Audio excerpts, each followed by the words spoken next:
the English service. Thank you for coming. But I'd like to summarize the sermon that we've just had today, because I know some of you are hearing it for the first time. Some of you are not used to hearing from the TV. You'd rather hear a person speak. Some of you are too tired to even get the message that was being preached. But today we will continue the series, Thou Shalt Prosper, and we're talking about time.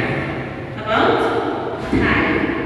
And Apostles labored the word, tell us exactly what time is about. Allow me to give you a summary. He started by telling us about the people who tithe, his experience with tithing. He used to argue a lot with the person who tithes, and then he realized the reason that person feeds him is because they tithe. And for him, he was broke because he did tithe. So he decided to start tithing, and he's never been broke again since.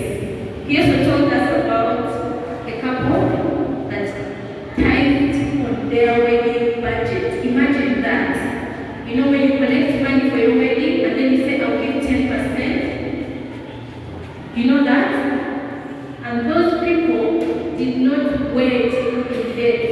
They actually had fully paid budget 2 weeks to the wedding. Meaning that the second last wedding meeting, they were just calling people to tell them that we have paid for everything fully. You're giving us the money, it's going to my pocket. Imagine that. You'll be there.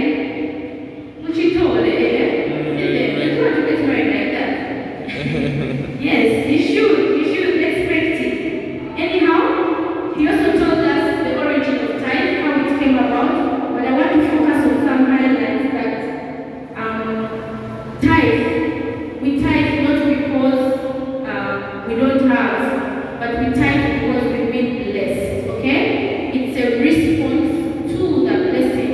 So if you know that you are in Christ, you are blessed, aren't you? Then if you are blessed, you ought to tithe. Another thing, tithe is an acknowledgement that Jesus who died on the cross actually rose. Because when we tithe to Christ. 10% belongs to him.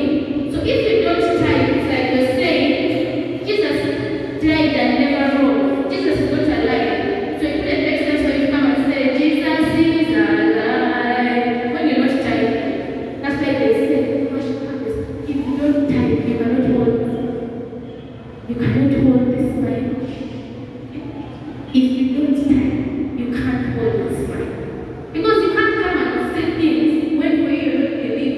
Your action of not tithing is that you don't believe in Christ. That is reason.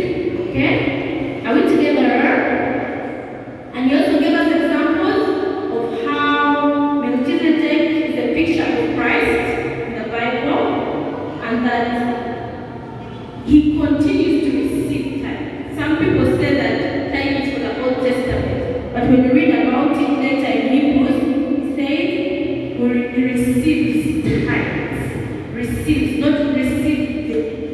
Receives, meaning it's present continuous tense. Okay? He continues receiving tithes.